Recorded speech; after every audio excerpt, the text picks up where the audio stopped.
सिद्धाणं नमो सिद्धाणं नमो आयरीयाणं नमो उवज्झायाणं नमो लोये सव्यसाहुणं मंगलम भगवान वीरो मंगलम गौतमो गणी मंगलम कुंद कुंदाद्यो जैन धर्मोस्तु मंगलम सर्वमंगल मांगल्यम सर्वकल्याणकारकम प्रधानम सर्वधर्माणां जैनम जयतु शासनम्।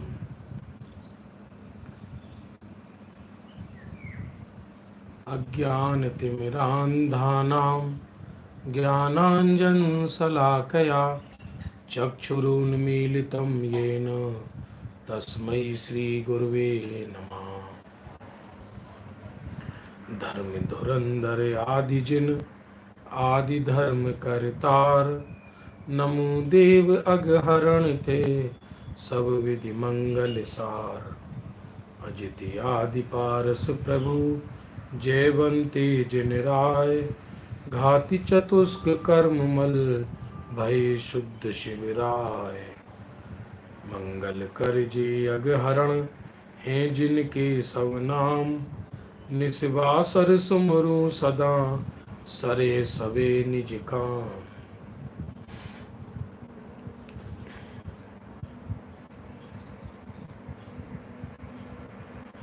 बंधुओं, संध्या काल के स्वाध्याय का समय हो चुका है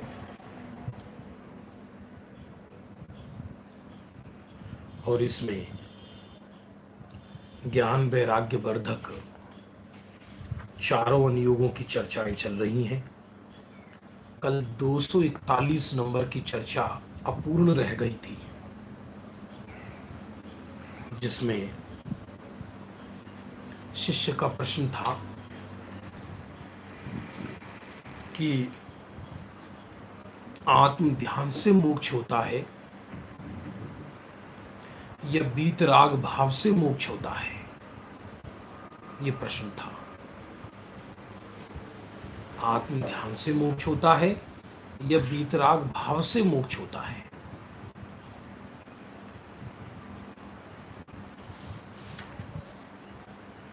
तो पंडित जी साहब ने उत्तर फरमाया, आत्म ध्यान कारण है, बीतराग भाव कार्य है।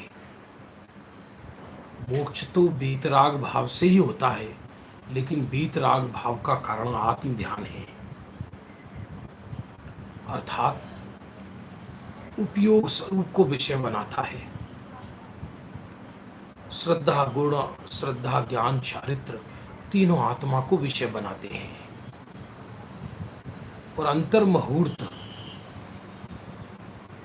उपयोग स्वरूप को विषय बनाए, अर्थात ज्ञान, तो जीव को केवल ज्ञान हो जाता है। इसलिए माने बीतरागता की पूर्णता हो जाती है। विवक्षा भेद है, बात एक ही है।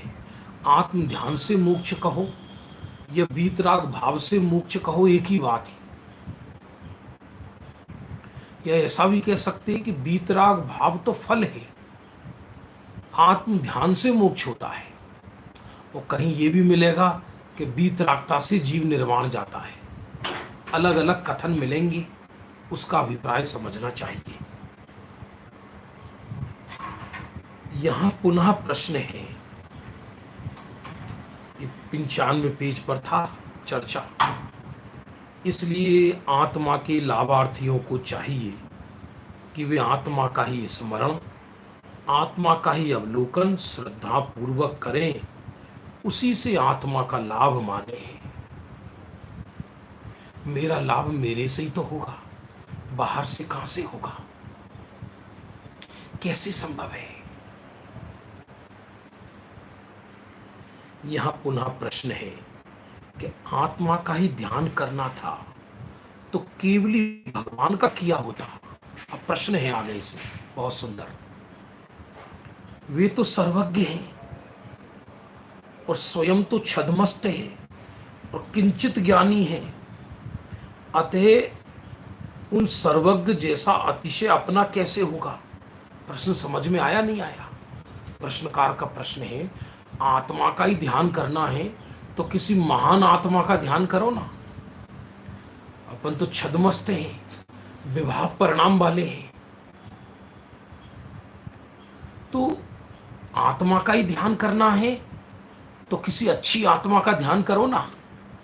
इस शिष्य का प्रश्न है।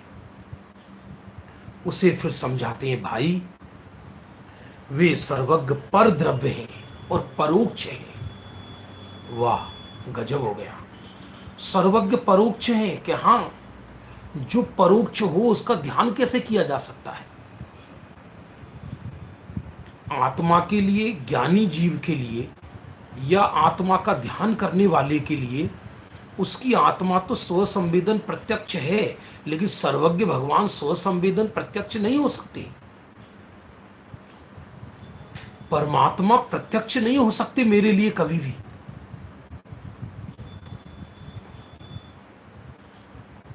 तो केवल ज्ञान होगा तब होगा। दूसरा, सर्वज्ञ पर द्रव्य है। यहां आत्म द्रव्य के ध्यान की बात है, पर द्रव्य के ध्यान की बात नहीं है। आप तो स्वद्रव्य है और कोई प्रकार प्रत्यक्ष भी है और अपने ज्ञान सुख कसाय निष्कसाय परिणाम का भोक्ता है। जीव अपना ही भोक्ता होता है, पर का भोक्ता नहीं होता। पर चाहे निर्मल हो या विभाव हो, पर का भोक्ता नहीं होता जीव। तीन काल और तीन लोक में अपनी निज महिमा से विराजमान है, इसलिए एक निज आत्मा के ध्यान से ही सिद्धि है। आत्मा तो त्रिकाल शुद्ध हूं ना मैं, चैतन्य परमात्मा। आत्मा में ऐसी शक्ति है ही नहीं कि कोई पर का ध्यान कर सके। पर के ध्यान का भ्रम है अज्ञानी को।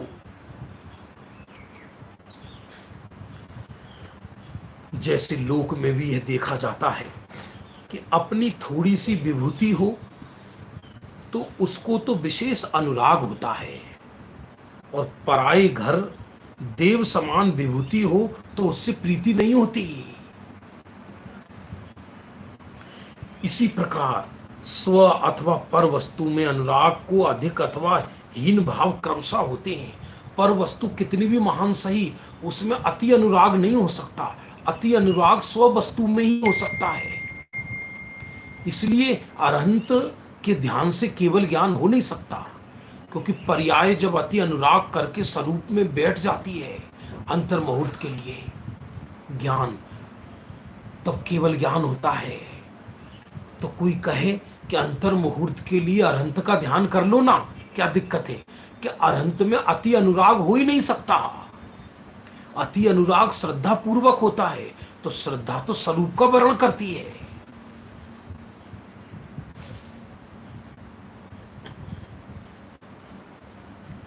गजब की विवक्षाएं हैं। दूसरे का महल कितना भी सुंदर सही, उसमें एक रात्रि रुकने को मिल जाए तो कुछ सुखद एहसास तो होगा, लेकिन उसमें आत्मीयता नहीं आएगी, परायापन भाषित होगा।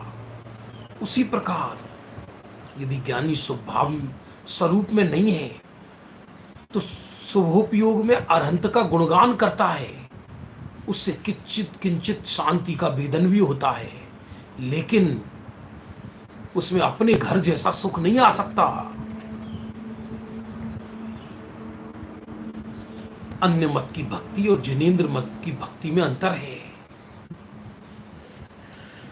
वैसे ही परमात्मा के ध्यान में और स्वात्मा के ध्यान में परिणामों की विशुद्धता का भेद जानना।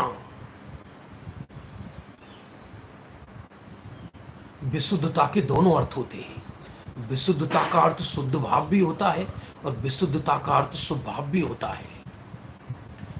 पर अरहंत का ध्यान करे तो शुभ भाव रूप विशुद्धि होती है, और अपना ध्यान करे तो शुद्ध भाव रूप विशुद्धि होती है। अंतर समझ में आ रहा है नहीं आ रहा? अपने घर में व्यक्ति निशंक होता है, पराई घर में निशंक नहीं होता।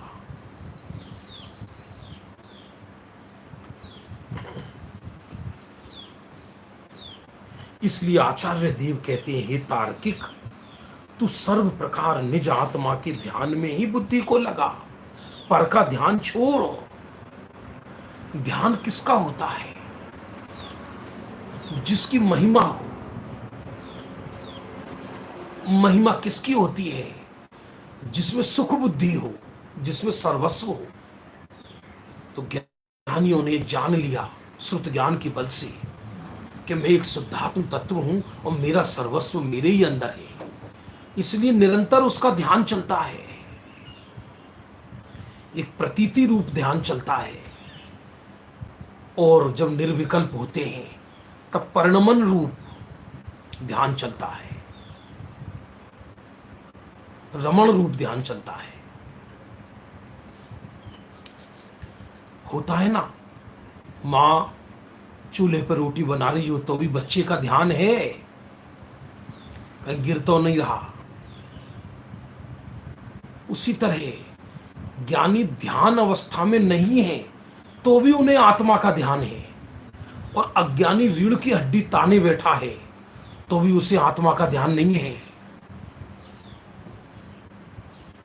ये ज्ञान धारा बह रही है ना निरंतर, तो ज्ञान धारा में ये चलता है मैं शुद्धात्मा हूं, और उस शुद्धात्मा का आंशिक वेदन भी चलता है निरंतर। भीतरात्मा चलती है ना, अपूर्व शांति। और फिर उसी अपूर्व शांति के बल पे और शुद्धात्मा के श्रद्धान के बल में उपयोग बार बार अंदर जाता है। ये उपयोगात्मक ध्यान कहलाया। और जब वो स्वरूप को विषय व अंतर मुहूर्त बनाता है तो जीव को केवल ज्ञान हो जाता है, किसी किसी को सीधा निर्वाण हो जाता है।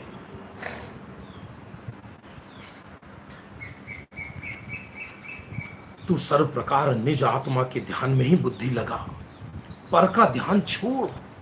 पर का ध्यान कब होता है? जब पर में सुख बुद्धि हो। पर में सुख बुद्धि अज्ञानी को होती है, इसलिए अज्ञानी को पर का ध्यान चलता है। तुझे अवश्य ही निजात्मा के ध्यान से आत्म लाभ होगा, आत्म सुख होगा। यह आशीर्वाद श्री गुरु ने दिया है। कोर्स तो बहुत कम है, भटकन ज्यादा है जीव के पास। अति विस्तार का निषेध नहीं, लेकिन पहले संक्षिप्त में शुद्धात्मा को समझ लेना, फिर बाहर में विस्तार होए तो होए। जिस पे तैरना नहीं आता हो वो लहरों से मत खेलने लगना। तट पे तो पहुंचा नहीं हो, लहरों में खेलना लगे तो कोई भी लहर डुबो के बहा कर ले जाएगी।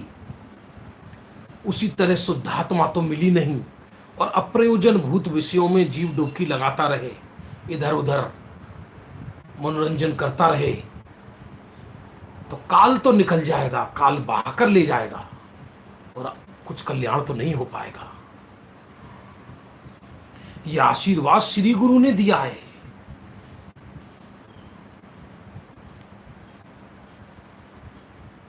अब 242 नंबर का चर्चा है, बहुत अच्छी चर्चा है। भव्य जीव का लक्षण सामान्यतया क्या है? वैसे तो कौन भव्य है और कौन अभव्य है, ये केवल ज्ञान गम्य विषय है। और बहुभाग जीव दुनिया में भव्य ही होते हैं। कर्णन योग में ऐसा कहा है कि जो भव्य जीव हैं, संसारी भव्य जीव, उस सिद्धों से अनंत गुणे हैं, और जो अभव्य जीव हैं वो सिद्धों के अनंत में भाग हैं। समझ में आ रहा है? लेकिन कोई अभव्य हम पहचान नहीं सकते कि यह अभव्य है, और हमें पहचानना भी नहीं, हम करेंगे क्या पहचान कर उसको।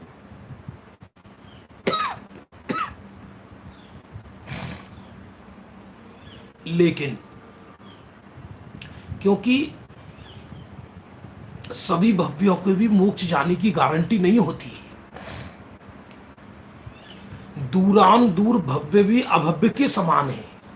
तीन तरह के हैं, एक अभव्य, एक निकट भव्य और एक दूरान दूर भव्य। तो तीनों में अंतर क्या है जरा समझो। जैसे बंध्या स्त्री वो अभव्य के समान है, ग्रंथों में आया एग्जाम्पल, उसे कभी संतान उत्पत्ति होगी ही नहीं। ऐसी जिसकी पर्याय में रत्नत्रय प्राप्ति की योग्यता ही नहीं है, कभी रत्नत्रय प्रकट ही नहीं होगा, त्रिकाल में भी वो अभव्य जीव है। और दूरान दूर भव्य कौन है कि विधवा स्त्री के समान, कि संतान की योग्यता तो है लेकिन ऐसा नियोग नहीं बनेगा कभी संतान का।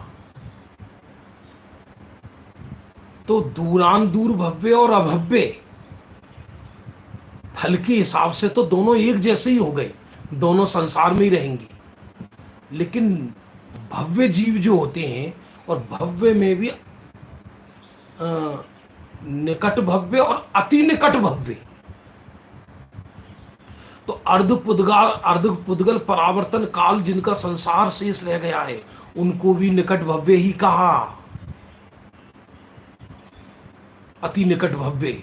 और जिनको अभी बहुत लंबा काल लगेगा लेकिन बाद में मोक्ष जाएंगे वो भी भव्य है।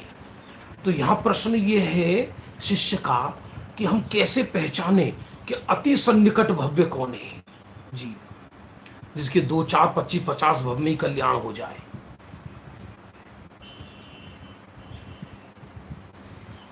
वैसे तो पहचानना एक मुश्किल काम है, लेकिन ब्रह्मचारी रायमल जी ने लिखा है इसलिए हम उसका स्वाध्याय कर रहे हैं। अरे जो मर के 7वें नरक जा रहे हैं वो भी भव्य है, तो कैसे पहचानेंगे हम ऊपरी कसाय से, किसी के वर्तमान कसाय से, कि ये भव्य है या अभव्य है। इसलिए भव्य को पहचानना तो बहुत मुश्किल है, अति निकट भव्य को पहचानना सरल है। क्योंकि जो भव्य है लेकिन लंबे काल बाद मोक्ष जाएगा, उसके तो वर्तमान के लक्षण सब कसाय में ही नजर आएंगे, लड़ाई मार धार की। तो कैसे पहचानोगे? हो सकता है जिन मंदिर नहीं जाता हो वर्तमान में लेकिन भव्य हो। क्या कभी सभी जिन मंदिर जाने वाले भव्य ही होते हैं क्या? और जिन मंदिर नहीं जाने वाले अभव्य ही होते हैं क्या? वर्तमान में नहीं जा रहा, आगे जाएगा। तो कैसे पहचानेंगे हम दुनिया की भीड़ को देखकर हम कह दें ये सब अभव्य है, तो ये बिल्कुल आगम विरुद्ध शब्द है। क्योंकि दुनिया में बहुभाग भव्य ही हैं, अभव्य भी अनंत हैं। लेकिन वो कैसे अनंत हैं जरा सुनो। अनंत जीव भव्य निकालो, फिर एक अभव्य निकालो, फिर अनंत भव्य जीव निकालो, फिर एक अभव्य जीव निकालो, और अनंत भव्य जीव निकालो, फिर एक अभव्य निकालो। तो अनंत और एक का रेशो बैठेगा, फिर भी अनंत हो जाते हैं, फिर भी अनंत हो जाते हैं।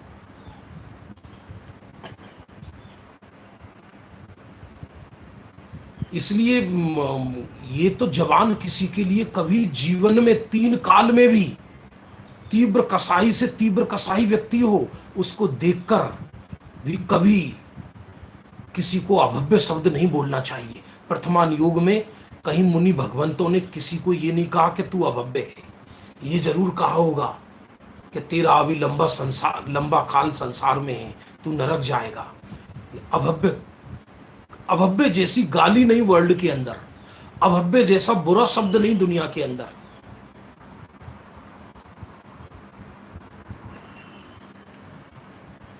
लेकिन जो अति निकट भव्य है, निकट में और अति निकट उसकी पहचान हो सकती है उस भव्य की। वो क्या पहचान है वो बता रहे हैं 242 नंबर चर्चा में। अध्यात्म शब्द से विशेष प्रीति, विशेष रुचि हो। गजब।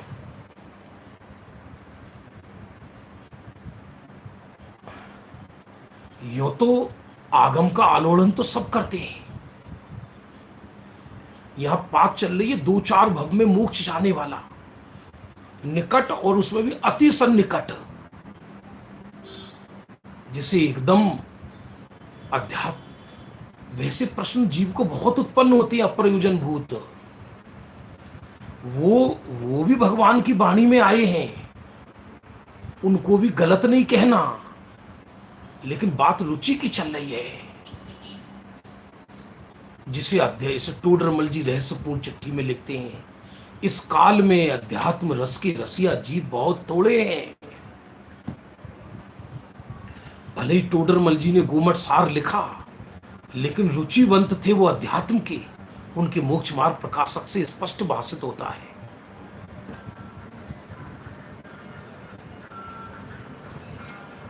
विशेष रुचि, रुचि नहीं विशेष रुचि अध्यात्म से।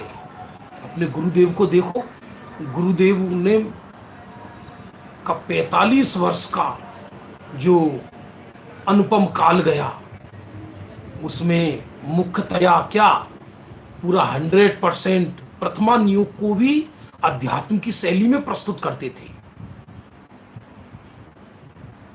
सिद्धांत को भी अध्यात्म में प्रस्तुत करते थे, और हम अध्यात्म को भी सिद्धांत में प्रस्तुत करना चाहते हैं। शुद्ध नय के विषय को व्यवहार में लपेट के प्रस्तुत करते हैं, तो कैसे स्वरूप ख्याल में आएगा। ये अध्यात्म शब्द से विशेष प्रीति, विशेष रुचि, शब्द का अर्थ उसका वाच्य, उसके लिए खाना पीना छोड़ दे। ओहो, ध्रुव की बात चल रही है आत्मा की। लाइट गई, कोई बात नहीं,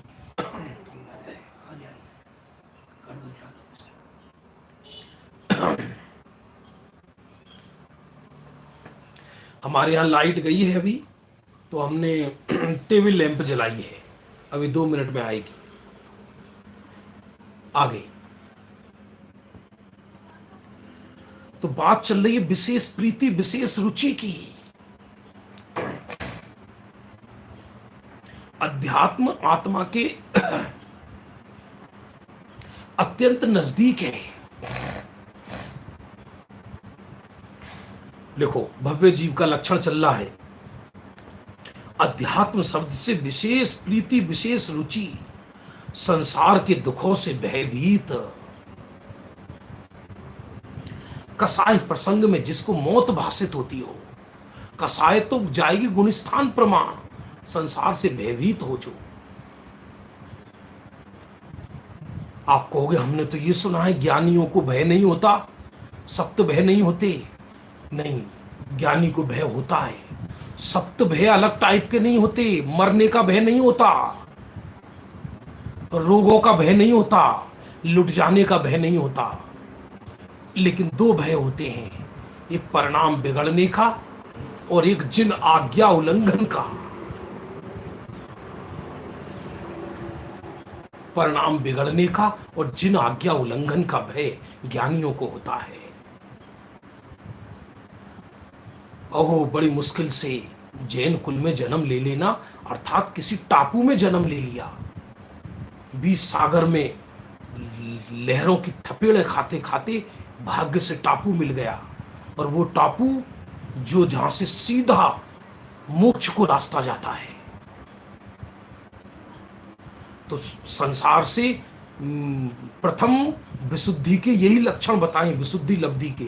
संसार से भयभीत हो जो जीव, अब संसार से ही भयभीत नहीं है, चारों तरफ मौत का तांडव मचा हुआ है पूरे विश्व में।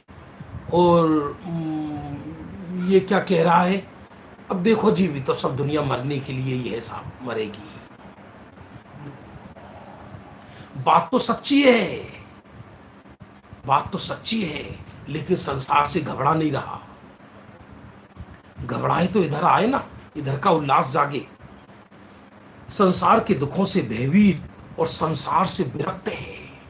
हम भी भयभीत होते हैं संसार से, और ज्ञानी भी होते हैं, लेकिन संसार ज्ञानी स्वरूप के ग्रहण पूर्वक संसार से विरक्त होते हैं। हम डर के संसार से विरक्त होते हैं, और जैसे पुण्य का उदय आया फिर संसार में रमण करने लग जाते हैं। ये जो महामारी आई है, ये एक तरह से विश्व को जगाने आई है, धर्मी जीवों को।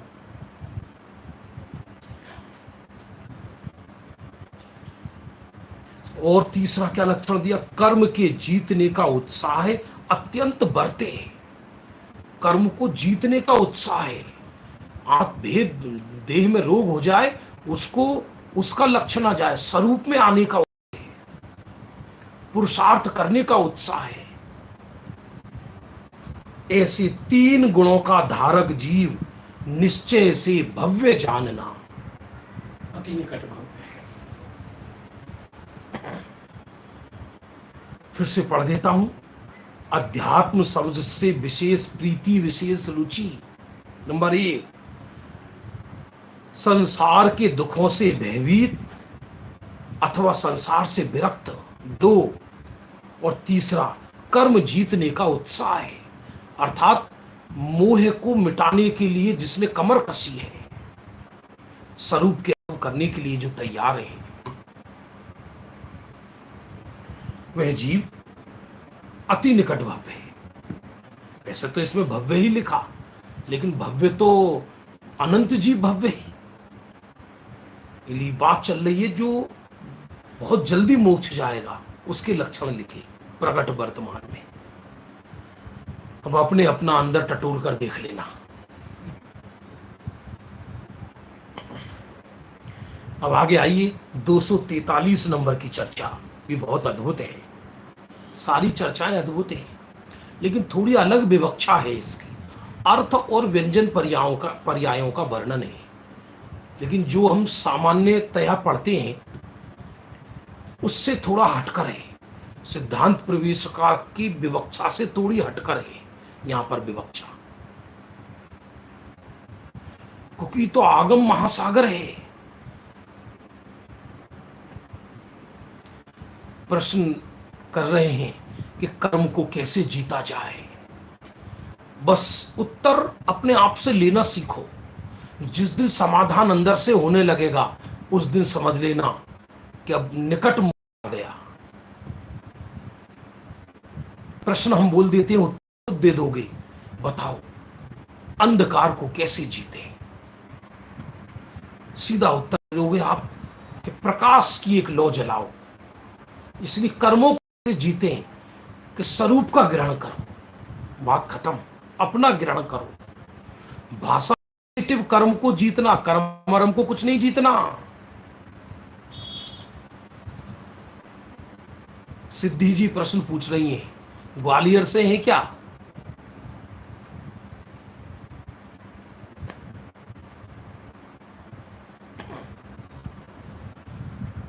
तो इसलिए जीतना बीतना किसी को कुछ नहीं है। हमें तो हमारी कसायों पर विजय प्राप्त करना है, और कसायों पे भी विजय प्राप्त नहीं करना, अकसाई स्वरूप को देखना है, तो कसाई उत्पन्न ही नहीं होगी। तो देखिए 243 नंबर की चर्चा थोड़ी अद्भुत है। मतलब अब देखो, फिर से सुनना। हम नॉर्मली अन्योन्या भाव कैसे घटाते हैं? अन्योन्या भाव कि एक पुद्गल द्रव्य की वर्तमान पर्याय का दूसरे पुद्गल द्रव्य की वर्तमान पर्याय में अभाव, उसका नाम है अन्योन्या भाव। तो हम कैसे घटाते हैं? रोटी का बेलन में अभाव, अन्योन्या भाव। लेकिन ये स्थूल कथन है बंधुओं, क्योंकि ये दोनों तो स्कंद हैं, द्रव्य ही नहीं इसमें तो। लेकिन अन्योन्या भाव वास्तविक कैसे घटित होता है? जैसे ये एक शरीर स्कंद है पूरा, और इसी में ना अनंतों परमाणुओं का की पर्याय का एक दूसरे में अभाव, उसका नाम है अन्योन्या भाव। एक वस्तु नजर, जैसे रुमाल अखंड नजर आ रहा है, अब इसमें अनंत परमाणु है और उनकी पर्याय जुदा जुदा हैं, तो इस परमाणु का बगल के परमाणु में अन्योन्या भाव है, उसकी पर्याय में। ऐसा स्पष्ट वर्णन आया है। तो इसी तरह से इस 243 नंबर की चर्चा में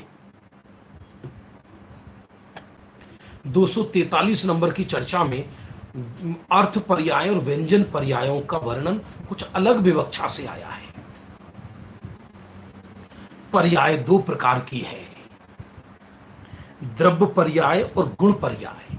सुनना, वैसे द्रव्य पर्याय का दूसरा नाम व्यंजन पर्याय भी है, जिसमें पूरे गुणों का मिलकर एक आकार बनता है, पर यहां विवक्षा अलग है।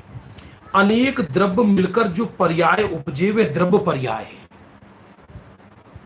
ये पुद्गल की अपेक्षा से वर्णन है, पुद्गल स्कंद की अपेक्षा से। जैसे और व्यंजन के दो अर्थ होते हैं, व्यंजन का अर्थ आकार भी होता है और व्यंजन का अर्थ स्थूल भी होता है।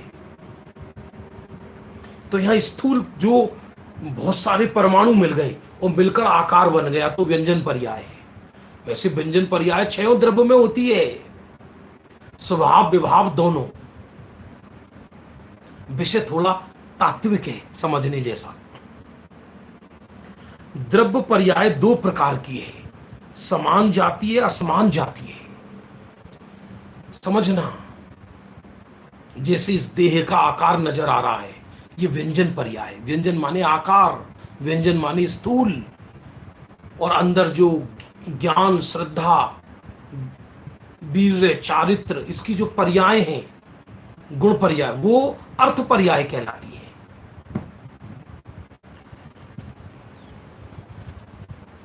तो लिखा जो गुणों से मिलकर बने वो गुण पर्याय है। द्रव्य पर्याय दो प्रकार की है,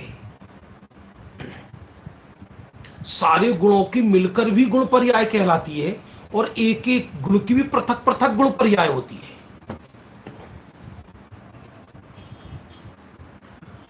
और ये दो तरह की, समान जाति और असमान जाति है।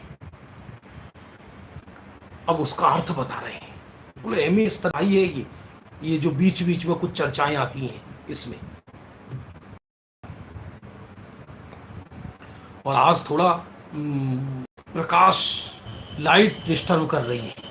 हम लोग यहाँ जंगल में रहते हैं, भिक्षु आश्रम में, तो इसलिए थोड़े साधनों का थोड़ा कम अभाव है। फिर भी बढ़िया है, जंगलों का ही धर्म है।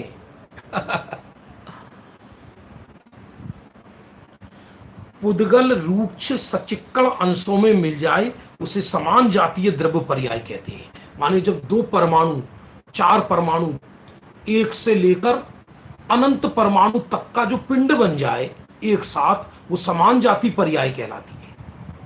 पुद्गल की अपेक्षा वर्णन चल रहा है ये। जैसे एक पत्थर, संगमरमर का पूरा एक टुकड़ा, और उसमें अनंत परमाणु मिल गए, रूक्ष और स्निग्ध से बंद हो गया, वो समान जाति पर्याय कहलाई। और जीव और पुद्गल, ये जो देह है और इसी के साथ असंख्यात प्रदेशी आत्मा एक साथ मिल गई, निमित्त नैमित्तिक संबंध हो गया मिलकर, यह असमान जाति पर्याय है। व्यवहार ने का कथन है, वास्तव में दो द्रव्यों की मिलके कभी एक पर्याय नहीं होती, एक पर्याय दिखती है। अंदर जो आत्मा के प्रदेश पुरुषाकार हैं वो विभाव व्यंजन पर्याय है और वो जीव की है, और ये जो देह जो बैठा है इसकी जो पुरुषाकार पर्याय है ये पुद्गल की पर्याय है, विभाव पर्याय। और व्यवहार से दोनों को मिलकर असमान जाति पर्याय कहते हैं। एक पर्याय कहते हैं असमान जाति। क्यों कहते हैं? उसका कारण है क्योंकि दोनों में निमित्त नैमित्तिक संबंध है। हाथ उठाया तो आत्मा के प्रदेश भी उठे, हाथ नीचे किया तो आत्मा के प्रदेश नीचे गए। तो इन दोनों में निमित्त नैमित्तिक संबंध होने के कारण इन दोनों जीव की और पुद्गल की को मिलकर एक पर्याय कहा, जबकि एक पर्याय है नहीं, क्योंकि दोनों में निमित्त नैमित्तिक संबंध है।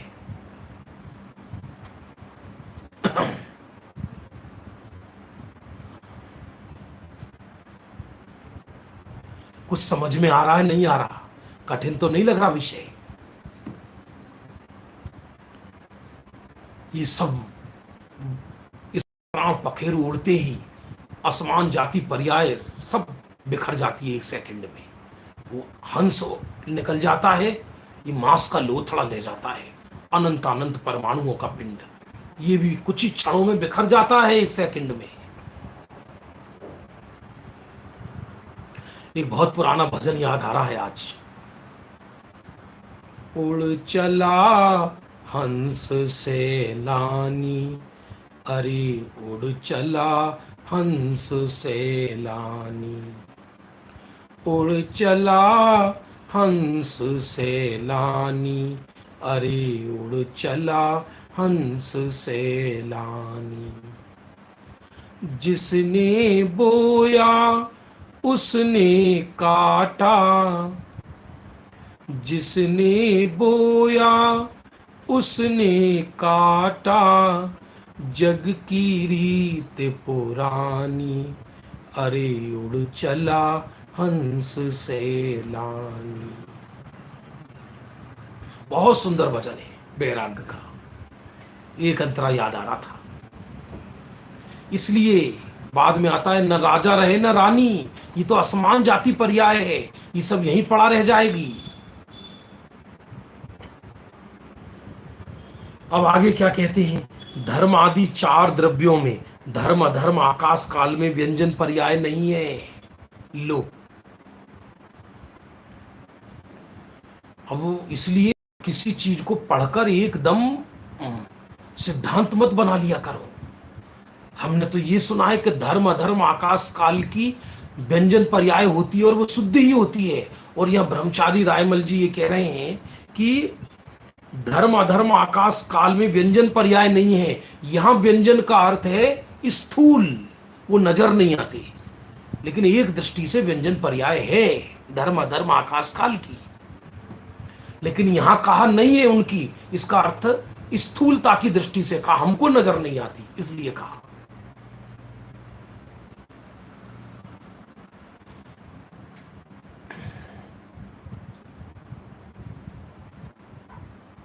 प्रश्न कर रहे हैं, जरा पुनः रिपीट कर दो एक भजन की लाइन, फिर से कर देते हैं।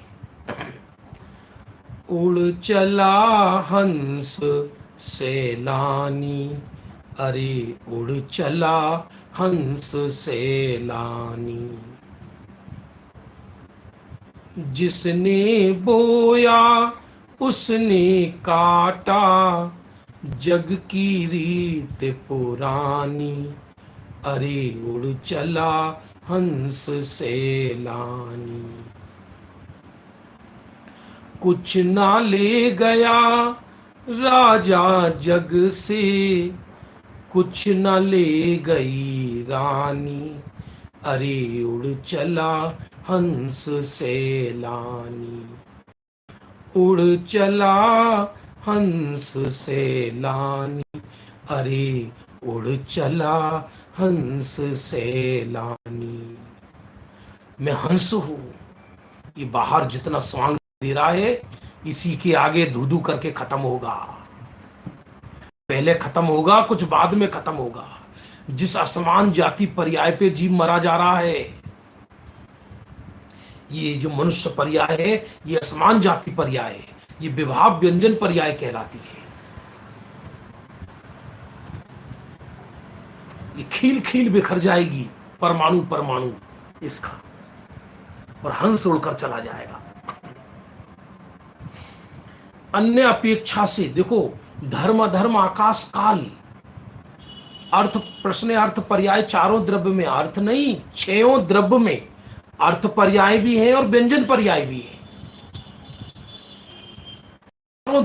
छयों द्रव्य में अर्थ व्यंजन पर्याय कहते किसको है, पहले तो ये समझो। आकार जो हो द्रव्य का उसे व्यंजन पर्याय कहते हैं, और आकार को छोड़कर, प्रदेशत्व गुण को छोड़कर जो अन्य गुण की, जैसे ज्ञान पर्याय, मति ज्ञान, श्रुत ज्ञान, अवधि ज्ञान, केवल ज्ञान, ये अर्थ पर्याय कहलाती है। और ये दोनों दो तरह की है। स्वभाव व्यंजन पर्याय जैसे सिद्ध आकार जो बिना निमित्त के हो उस व्यंजन पर्याय, और जिसमें देह निमित्त हो वो विभाव व्यंजन पर्याय, जैसे असमान जाति पर्याय। ऐसे ही स्वभाव अर्थ पर्याय और विभाव अर्थ पर्याय, जैसे मति ज्ञान ये विभाव अर्थ पर्याय है, केवल ज्ञान ये स्वभाव अर्थ पर्याय है। छयों द्रव्य में अर्थ पर्याय भी होती हैं, व्यंजन पर्याय भी होती हैं, पर चार द्रव्य ऐसे हैं, धर्म अधर्म आकाश काल, इनमें व्यंजन पर्याय और अर्थ पर्याय शुद्ध ही होती है, अशुद्ध नहीं होती, माने स्वभाव ही होती है, विभाव नहीं होती। थोड़ा लंबा विषय है, धीरे धीरे चर्चा संग्रह समाप्ति पर है और डेली नए नए परिणाम उठते हैं, क्या विषय लें क्या विषय लें। लेकिन कई साथियों ने, साधर्मियों ने सुझाव दिया कि टॉपिक वाइज लो, तो टॉपिक चलाएंगे अलग अलग, जो एक टॉपिक 15 दिन में समाप्त हो जाए अधिकतम, या 10 दिन में, तो उस समय ये विषय आएंगे। क्या कहते हैं, अन्य अपेक्षा से धर्म अधर्म का 3 लोक प्रमाण और आकाश का लोक प्रमाण आकार है, अन्य अपेक्षा से। तो धर्म अधर्म आकाश काल की भी व्यंजन पर्याय सिद्ध हो गई। यदि व्यंजन पर्याय ना हो शुद्ध द्रव्यों की, तो द्रव्य ही सिद्ध नहीं होगा। काल का एक प्रदेश मात्र अमूर्तिक अविभागी परमाणु है, परमाणु अविभागी है, उसकी स्वभाव व्यंजन पर्याय है परमाणु की। इसका निष्कर्ष क्या है? निष्कर्ष तो बहुत बड़ा है।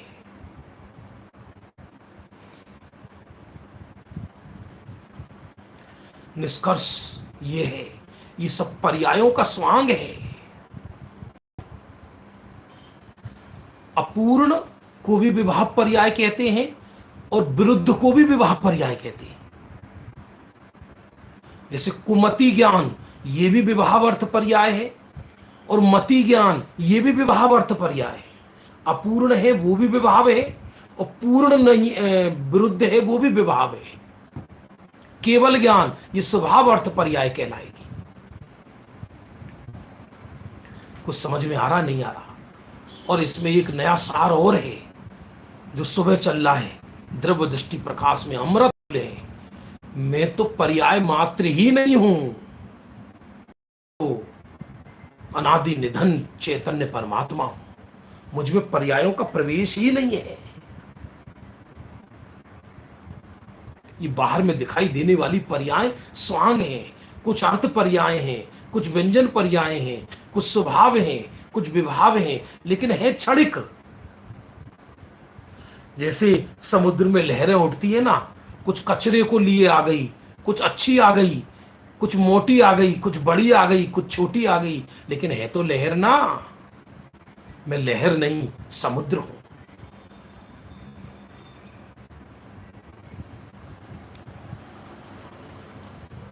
पूर्ण और स्वाभाविक स्वभाव के लक्ष्य से होने वाली, बिना निमित्त के होने वाली स्वभाव पर्याय कहलाती हैं और निमित्त पूर्वक होने वाली विभाव पर्याय कहलाती है। ये भी व्यवहार का कथन है।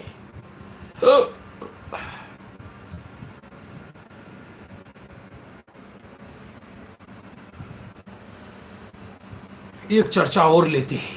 वैसे तो एक एक चर्चा ऐसी है कि एक एक चर्चा में एक दिन चाहिए, तो फिर तो कोई एक ग्रंथ पूरा हो ही नहीं पाएगा। फिर तो इसमें करीब समझ लीजिए आप 250-300 चर्चाएं हैं, तो एक साल में एक होगी, एक ग्रंथ होगा। इसलिए हम मध्यम विस्तार के साथ चल रहे हैं, ना ज्यादा विस्तार और ना ज्यादा अति संक्षिप्त, तो विषय खुलासा हो जाना चाहिए।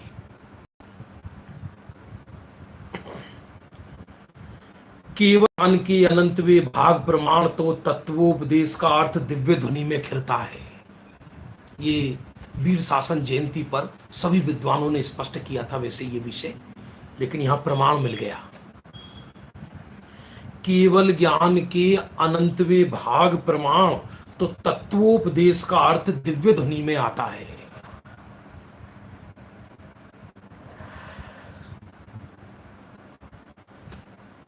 प्रश्न सुनना, आप कहोगे क्यों आता है?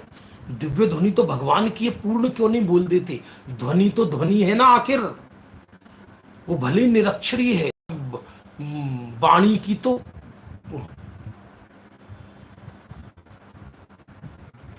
और प्रश्न बीच में अनंत भगवान की सभी पर्याय स्वभाव पर्याय हैं क्या? जैसे केवल ज्ञान पर्याय स्वभाव पर्याय है, अर्थ पर्याय। जो अनंत भगवान का शरीर है वो अभी स्वभाव व्यंजन पर्याय नहीं है, उसमें अभी कर्म का निमित्त है, वो विभाव व्यंजन पर्याय है।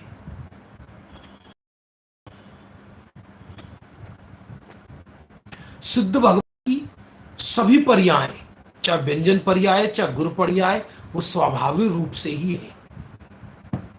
चलो इधर आ जाइए अब विषय कि केवल ज्ञान के अनंत में विभाग प्रमाण तो तत्वोपदेश का अर्थ दिव्य ध्वनि में आता है। भगवान के ज्ञान में जितना आता है उसका अनंतवा भाग दिव्य ध्वनि में आता है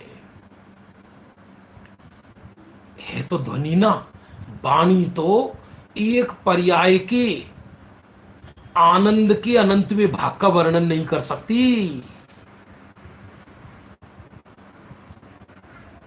और जितना केवल ज्ञान में वस्तु का स्वरूप झलके वह सब तत्व का स्वरूप दिव्य ध्वनि द्वारा कहने में नहीं आता, क्योंकि वचन वर्णना की ऐसी सामर्थ्य नहीं है। एक भजन चलता है बहुत प्राचीन, आपने सुना भी होगा कभी। जो स्वरूप सर्वज्ञ ने देखा, जड़ पुद्गल से क्या हो लेखा। जो स्वरूप सर्वज्ञ ने देखा, जड़ पुद्गल से क्या हो लेखा। अनुपम चीज महान प्रभु जी तेरा, कैसे करूं गुणगान। तीन काल के गणधर मिलकर, सुनना ध्यानपूर्वक, सिद्ध भगवान की एक समय पर्याय के आनंद का अनंतवें भाग का वर्णन शब्दों से करना चाहें, वाणी से करना चाहें तो संभव नहीं। तीनों काल के गणधर, अनंत गणधर हो चुके, वर्तमान में हो रहे हैं, भविष्य में होंगे, सब मिलकर श्रुत ज्ञान की कलम से सिद्ध भगवान की एक समय की पर्याय के आनंद के अनंतवें भाग का वर्णन अनंत काल में नहीं कर सकते, क्योंकि छायिक आनंद का वर्णन छह उपसम ज्ञान कैसे करेगा। भले ही गणधर द्वादशांग के पाठी हैं तो भी है तो छाय उपसमिक ज्ञान ना। तो हमारा तुम्हारा ज्ञान तो है कितना सा, इसलिए पर्याय ज्ञान पर क्यों इठलाना। जरा जरा से ज्ञान पे मरे जा रहे हैं हम लोग। किसी को थोड़ा सा विशेषता पैड हो जाए, वाओ बहुत ज्ञान है, बहुत ज्ञान है, बहुत ज्ञान है। भैया काय का ज्ञान है। इसलिए इस काल में इस पर्याय जनित ज्ञान पर मोहित मत होना, ना अपने पर ना दूसरे के पे। मोहित होने योग्य कोई चीज है तो मैं स्वयं भगवान आत्मा हूं।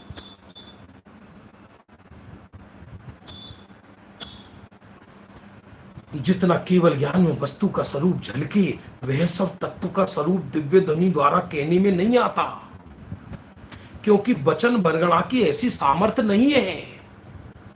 अतः सर्वज्ञ के ज्ञान के अनंतवें भाग मात्र जिनवाणी के अर्थ का जानना। हो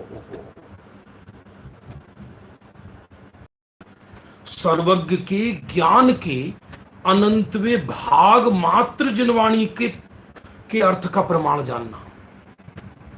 अभी इसमें तो पूरा विषय संक्षिप्त में लिखा।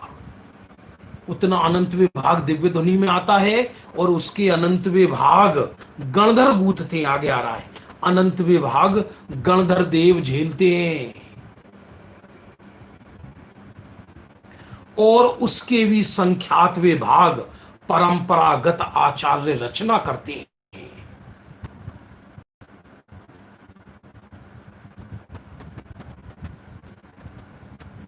ऐसा जानना, ऐसा कहना क्यों चाह रहे हैं आचार्य? इसलिए कहना चाह रहे हैं कि पर्याय पे मत होना। इस छह उपसम ज्ञान पर यदि छह उपसम ज्ञान मेरा बढ़ जाए तो मैं इससे महान नहीं हूं। कहां प्रभु का छाई केवल ज्ञान, वो कहां मेरा छह उपसम ज्ञान। और बाद में तो कहेंगे कि वो केवल ज्ञान की पर्याय भी क्षणिक है। उस केवल ज्ञान या अनंत अनंत सुख, अनंत आनंद का वर्णन, अनंत आनंद के वर्ण, एक पर्याय के आनंद के अनंतवें भाग का वर्णन तीन के गणधर नहीं कर सकते। तो फिर उस पूर्ण उस पूर्ण पर्याय आनंद की पूर्ण पर्याय सुख का कितनी महिमा होगी। जब पूर्ण पर्याय की इतनी महिमा है, पूर्ण पर्याय जहां से आई है, उस त्रिकाली परमात्मा महिमा होगी। पर्याय की तो कोई महिमा ही नहीं है द्रव्य के आगे। ऐसा अर्थ जानना। आज सोचा था 245 तक लेकिन 244 चर्चा ही आज हो पाई है। अभी अपना समय पूर्ण हो रहा है। प्रातःकाल पुनः मिलेंगे 8:15 बजे। जावाणी के ज्ञान ते सूझे लो कालो, सोवाणी मस्तक नमो सदा देत तिहु धो। लाइट बंद कर दी, बहुत उड़ने वाले